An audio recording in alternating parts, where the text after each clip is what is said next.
What's up? It's another wealthy day in the neighborhood. Thank you so much for choosing to be my wealthy neighbors, man. I'm excited.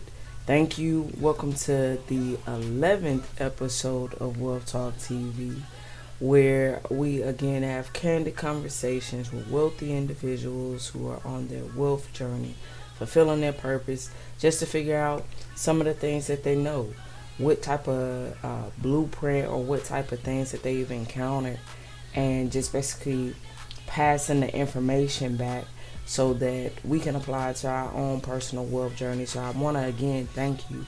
Thank you for joining me on Wealth Talk TV. Also, I want to shout out the people that came by this past weekend to Davis Fest Street and just popped up at the tent, had a conversation with me, uh, bought some clothes, exchanged contact information. I really, really value you guys, and appreciate you for even deciding to be a wealthy investor or a wealthy neighbor. I really rock with you guys. But back to the episode. So this episode is a meeting. We have celebrity chef Kenny James, who is a chef to a good bit of the guys on the Portland Trail Blazers, as well as some guys in the NFL. And he really just gave us a sneak peek, a insight of the perception that we need to have when encountering people in our next positioning.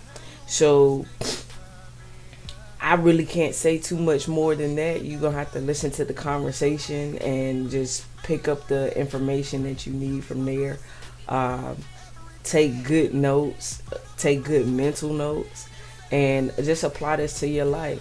I hope you guys have a wealthy day, and I hope you enjoy this. What's up, Chef? How you living? I'm chilling, man. Working hard. What's going on with you? What's going on? Same, working hard, chilling today a little bit, but gotta get back to work ASAP. I feel it. I feel it. Yeah. Your background looks fine. You ain't gotta fidget with stuff. Everything look good. Nah, man. I'm trying to keep it. I don't like all that extra. I feel it. I feel it. I feel it.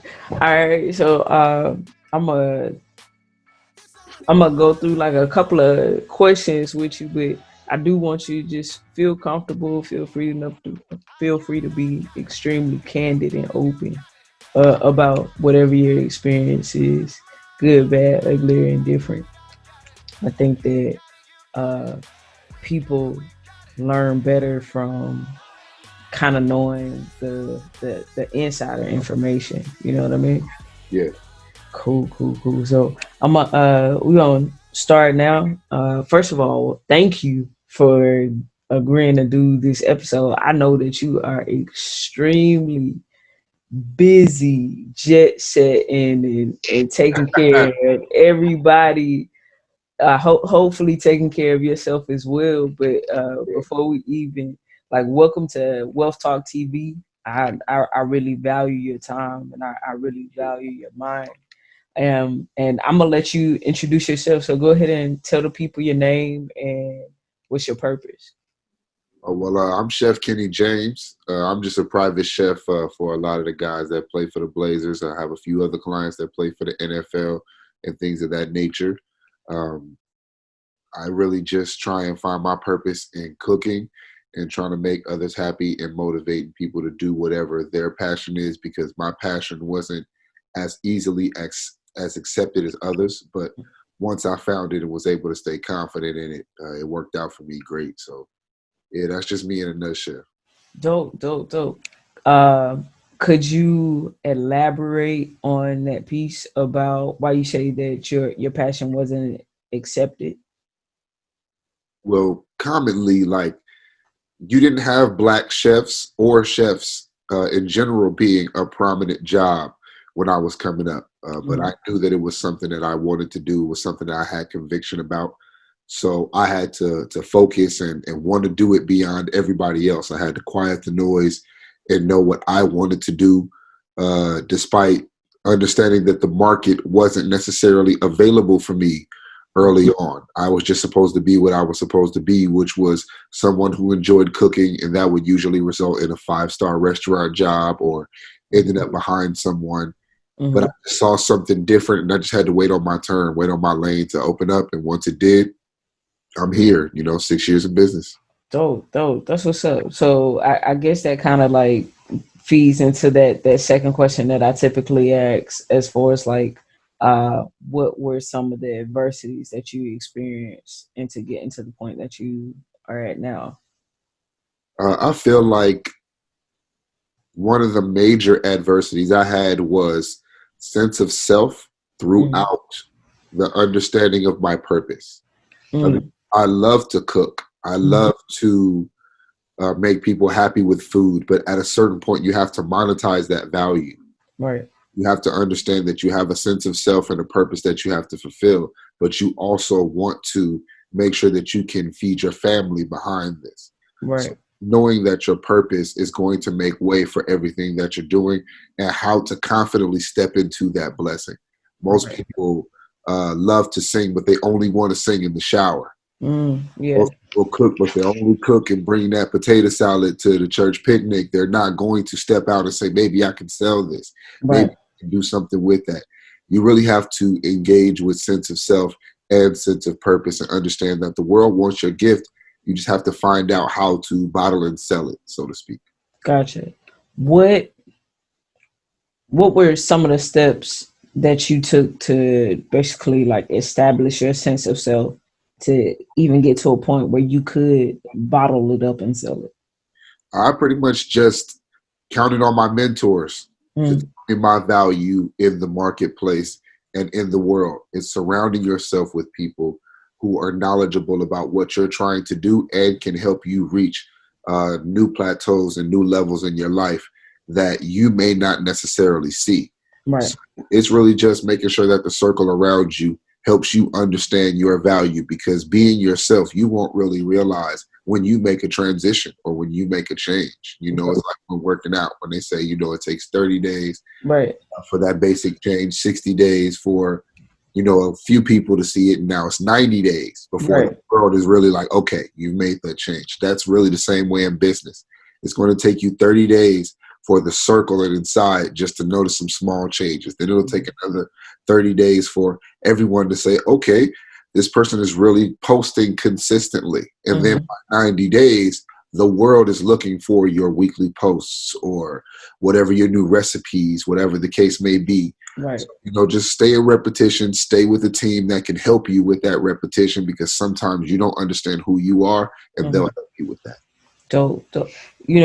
Considering the fact, like, I really wanted to talk to you about, because you work with a lot of team players, you work with a lot of athletes, and it seems like when they are within their position, there's a team that is developed around them so that they can be their effective self. So I really wanted to know from you, like, when it comes to like structuring a team around you, what are some of the things that you consider or pay attention to when it comes down to that selection process? I pay attention to the value that they carry in themselves and the value that they want to bring to me without diminishing themselves. Okay. So I want you to be a star, and I only want your light. I Mm, don't want you to be my star.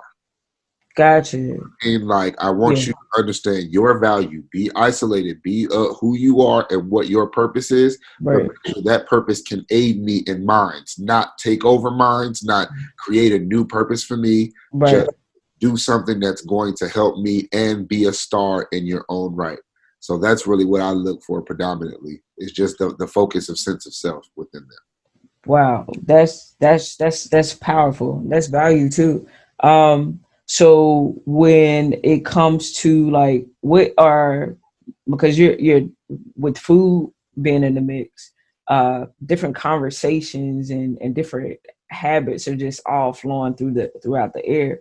So what are some of the habits that you would say have rubbed off on you, or you rubbed off on them, based on your circle of influence, and who showed you or who impacted that habit? I would say the number one thing that I've learned from the guys Mm, is their work ethic is unmatched. They mm, wake up at times that you don't see. They're mm, working out at times that they have to have breakfast at 6 or 7 a.m. because they've been working out since 5. mm, So my schedule is impacted by their diligence. mm, I'm mm, okay with that. And it's taught me to be a little bit more diligent with myself, a little bit more disciplined with my time and how many hours I spend in a day doing certain things. There is a time to work out if you want to work out. There is a time to get that book in if you want to. It's just knowing that you have to sit down and discipline yourself to really maximize your time. That's what I learned from them. And I feel like what I've given them mm, anything is a sense of understanding the difference between having a team chef or a regular chef and having a private chef. Someone mm, who is in tune with you and understands who you are as an individual, the goal mm, that you want to reach, and your household needs. mm. I'm very direct with that. I'm very in tune with that. And I think that being a chef, I bring that family dynamic that allows them to be comfortable while they're being disciplined and on the road that they're on. Dope, dope, dope. Man, so basically, if you had to, when it comes down to the wealth journey, or each person's individual wealth journey based off of your own, as well as your correlations to others, what Yeah. would you say that your what would you say that your job description is on your wealth journey, in comparison to others, like, and how you assist others? My job description now actually is to be a teacher and to Mm, be an influencer and motivator to mm-hmm, others who haven't reached the plateau that I have. To give investment dollars, to actually give my time. mm-hmm, That's my job and my purpose right now. I was just having to talk with some of my friends about the fact that now that I'm in the age range that I'm in, it's my job to start passing down the wisdom to the people that are coming behind me because mm-hmm. we needed this wisdom from our elders. And unfortunately, there were so many different drug and political related things that prevented us from receiving the proper education and information that we wanted to get from them. Right. So now it's our job to take all of this independent business knowledge, sense of self and confidence, the awareness of therapy, mental health, things Mhm. like that. It's our job to and our duty and right. And I guess it's a blessing to be able to pass down that information. So that's what I would consider myself first and foremost with my gifts is I have to be a teacher with it. Right, right, right. So to kind of like piggyback to like your beginning, what were like some of the stages that took place, or the phases that took place that even got you to this point where you can be identified as the celebrity chef? Well, the first thing I always love to say is that I was selling shoes first. You was selling shoes first? Yep, yep. I moved to Portland. I came out here. A couple jobs fell through. Mm-hmm.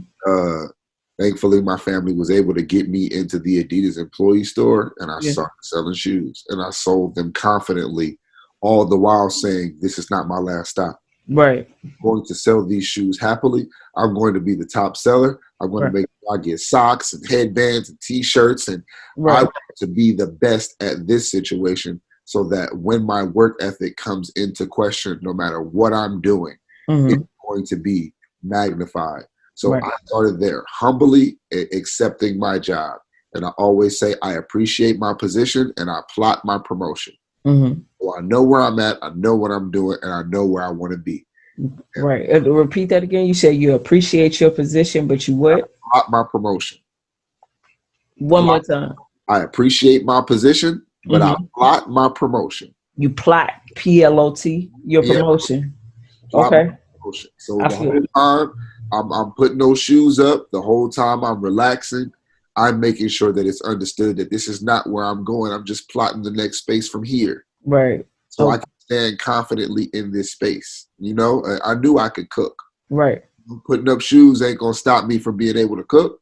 True. If anything, it gives me people skills. It Right. gives me the ability to sell and market and create an understanding and connection with people, which helped me further on into my private chef world. Right. Right. So, that's really what helped me is being humble and understanding to be a student of life and be a student of the game until you get where you're going. And then once I, got in the door, the rest is history. Dope. Dope. Dope. That's amazing. That's many times like it seems like the transition takes forever to get to the promotion stage, like after while you're in that humbling period. Yeah. What was the mental space that kind of like gave you the strength to continue, because no one knows what type of positioning or break they're going to receive. All you know is that you're working towards it. So what was it that kept you going during that period of time before you even got to your transition? Uh, Another phrase that I say, I'm a king until my kingdom comes. Mm, okay.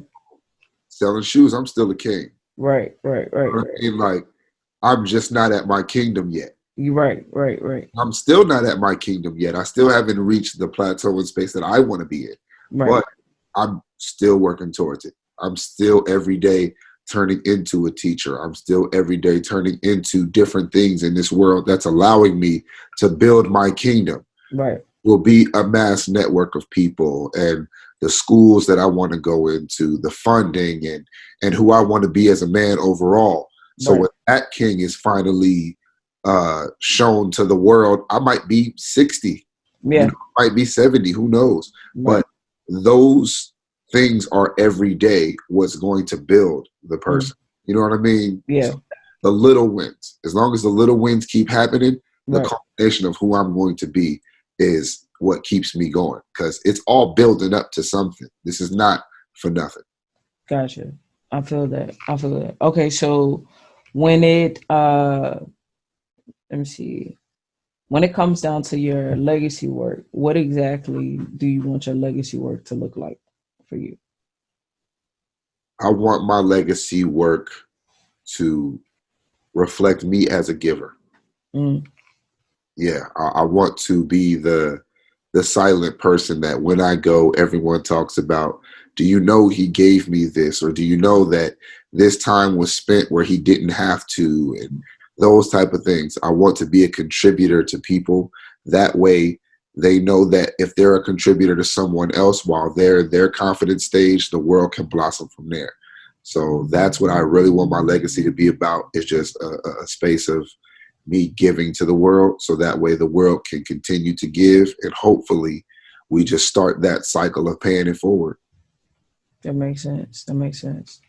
So when if it comes down to like other rising growing chef or entrepreneurs that are still in the developing stages, but they're also transitioning, what would be your little known secret to kind of like give to them? It's like, you wouldn't really encounter it until you see it, or it's something that you probably possibly should look out for on your way up. The signs that you're doing the right thing. Mm, There are times on your journey where you're going to meet. It's like Kanye meeting Virgil Abloh mm, and then Off White being started. right, We don't know that either one of them knew that the sign was there to meet each other, but they both felt the spark immediately. right, It sent their trajectories in two different places, but it was a sign for both of them. right. So it's really understanding when you're in a meeting, when you're at a basketball game, oftentimes for me. Mm-hmm. I have to speak to a person, and something about that person rings differently. Something about this season ticket holder is a person that I should be speaking to. Not that everyone isn't important, but there are certain people that come along in your journey that are supposed to propel you to the next level. And Mm-hmm. those are the people you have to meet and converse with and make sure that you stay in contact with. Right. So it's really connecting with your purpose and knowing who those people are that you're supposed to stay connected with versus just having a multitude of people around you. Mm. Okay. Okay. The quality of people versus the quantity. Yes, really paying attention to the quality of people that you meet, because there are a lot of rich people out here that just dress basic and smile all the time and don't really have the same problems or need to discuss their affluence with you. Right. They're talking to you and they're very vague about their life. It's not that they want to be, it's just that they have nothing really to contribute to what you're talking about. So they don't want to talk about their yacht Right. or jet that they just got off of. They actually want to hear you speak. And then if you say something that's along the lines of what they're talking about, who knows what doors they'll open up for you. Right. Right. Right. Got to know what person is really talking about a jet and really talking about investing in your business, and what person is just talking. Gotcha. Gotcha. Would you say that the flashy portion is more so the person that's just talking as opposed to the uh person that is interested in investing in you is more so like quiet or subtle, or it's just like a I think it depends. I think mhm, it depends on the type of person. Sometimes the nature of the person is just who they are. So sometimes gotcha. you might have a loud investor, but Hmm. most investors commonly don't want to let you know that they're investors. Okay. Flashy people are usually cash rich and Okay. investment poor. Mm, An investor doesn't have a lot of cash because he's usually making investments. gotcha. I need all of the extra money that I have to give me more money in other avenues. Right. I play heavily in the stock market. So I'm the same way as an investor, where you might not see me wearing a certain amount of designer apparel. Right. I may have stock in the company that you buy that apparel from. Hmm. Hmm. So you may actually be making me money in the long term. And Right. I'm not wearing it, but I own it. So Gotcha. there are so many different things where wealth is not necessarily determined in what you wear, it's Hmm. where you put it. Right. And if you have enough money to do both, most people will do both. Right. Investors are always going to be investment first. Mm, Flash just comes with what you made on top of whatever it is you're investing. right. Right. Right. That makes sense. Okay, cool, cool, cool. So I'm not gonna hold you any too much longer. I got one last question for you, and I really value all the insight It's that good. you've given Huh? me. Yeah. What's your definition of wealth? My definition of wealth is self awareness and self control. Self awareness and self control. Yes, because that way you know how much you're worth and what you're willing to accept. And Mm, that's how you can be wealthy or not. Self awareness is knowing who you are and where you are in that particular time and space, so you don't overvalue or undervalue yourself. mm, You know what I mean? And yeah.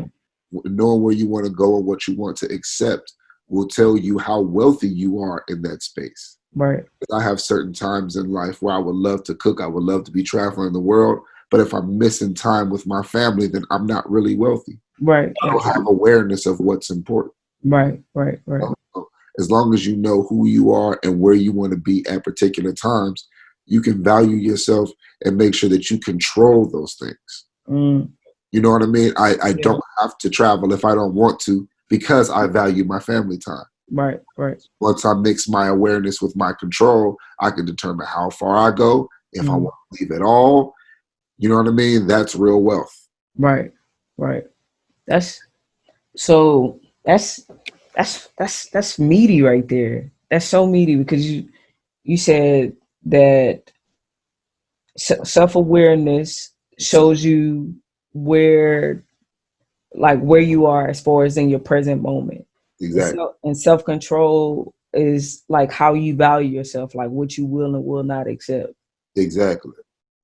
So how did you even get to that point to even know what you will or will not accept? Because when you're starting out, it's kind of like you put all of yourself out of there Yeah. just because you don't necessarily know what works. But kind of sort of once you find out what works, it's like how do you place your value on Well, I learned because I have a lot of cousins. it? So awareness of who you are and the space that you're in tells you I'm going to eat at this time, because there Mm, are kids that are under me. So the little kids got to eat. Okay. And there are the elders that have to eat. And then around this time, that's awareness. Gotcha. And control is not running and busting into where the little kids are eating, trying to get food. Now I look selfish. Mm. You know Okay. what I mean? So with having a lot of cousins, you learn who you are and where you are. And then you learn control because I'm going to eat. Right. My time is coming. But I Right. have to learn how to control that because there's enough food for everybody. Makes Just sense. be aware of where you are. You know Right. what I mean? And as long as, like I was saying with your circle, my family is my circle. So if you're surrounded by a good circle, they're gonna Right. make sure you're gonna eat. So you Right. don't have to worry about, am I gonna get there? And is it enough food left for me? I don't want to have to control myself. That's the Right. thing. Most people feel they don't have self-control because they don't think it's gonna be enough by the Right. time they get there.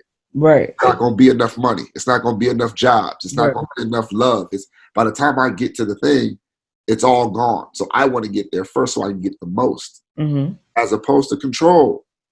You know, don't run down and get one, walk down and get them all. Be Mm. aware of where you're at and then just control yourself. That way you get exactly to where you're going. I don't know how other people can determine that in their lives. Right. Right. Right. But that makes I sense. picked it up. Yeah. That makes sense though. You know, because it's kind of like you said, you're not overvaluing and you're not undervaluing. You know exactly where you stand within the mix of that current season that you're in. Exactly. But you're not in a space where just because you are desiring to or basically plotting your promotion, you trying to receive your promotion experience when you're not in your promotion season. Exactly. Exactly. Because now that I'm an adult, my son eats first. Mm, yeah. Was it my job to be like, I've been waiting all this time to be old? Now move Right. out the way, son. No, it's now Right. his turn to go through while I'm young and I get to eat first. But as he Right. gets older, there are going to come some kids behind him and he's going Right. to learn to wait. And Right. then I'll get older and then I'll be the elder and then I'll eat first. Mm, That's the way life goes. But if you can be aware of your time within that, you won't rush being old and you mm, won't try and stay young. You right. know your season and be happy that your plate is coming and what you want is going to be on it. Just Right. surround yourself with the people that's really going to make sure you're going to eat. You ain't going to have no problem. Right. How did you find the people that you know for a fact that was going to make sure that you were going to eat? You sit back and you let them make you a plate and you see what's on it. That's crazy. That's simple, It's but simple. You sit back and you, right. hey man, I'm hungry. And you watch who brings you a plate. Mm, That's it. That's really all. Because people are going to do that with support and love. You mm, sit back and you hang your shirts up and you see right. who buys it. Right. See who makes you a plate. See who makes room for your blessings. See who Right. coming through and supporting because you made way for it. You asked by putting the product. You Right. asked by posting the podcast. You asked by engaging with people and saying, this is me saying I'm hungry for knowledge or hungry for the exposure of this particular topic. Right. See who feeds into it. See who actually has some substance for you and wants to feed back into that. Once you find those people, you're Right. gonna eat good. That's what Crazy. That's that's real. That's real. That's what's up.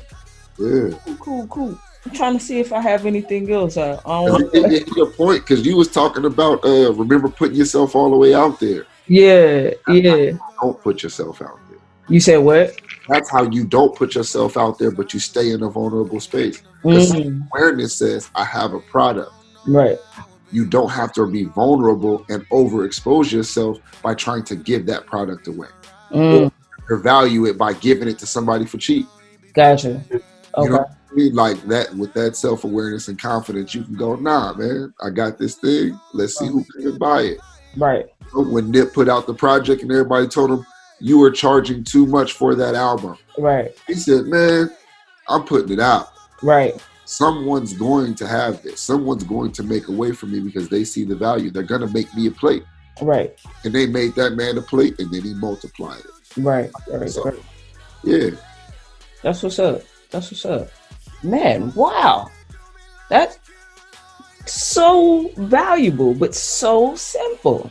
Yeah, life Yeah. is easy, man. Life is really easy. We just make it hard. Right. I definitely feel that. I'm trying to achieve. Is there anything else that I'm not asking that you probably need to tell me? Nah, I don't think that there are questions that are supposed to be posed if they're not necessarily in conversation. Gotcha. You know what I mean? Like that's over teaching. You Uh, feel me? I can't try and give you a parable or a situation that might not apply to you. I You know, feel that. but I will say that whenever you want to have these conversations or something comes up, I'm always down to sit down and chop it up and make sure that these conversations are recorded. Right. Because it's always something good to talk about. It's always something good to revisit and go over in the next couple of weeks of how somebody might have heard this and gave you a comment on it, and then we can go from there. Dope. I feel like we got a really good situation going to survive. Dope. Well, I appreciate you again for showing up and coming to Wealth Talk TV. You've given, I don't know, it's like $1 billion worth of game, and just Happy to do it. simple, straight answers, and I really value that. I do not take your time for granted, and Yeah, I won't hold you, man. I'm gonna hit you up after this, and this has been Wealth Talk TV. We can dip out on that one. I'm gonna call you real quick. All right. I did. Cool.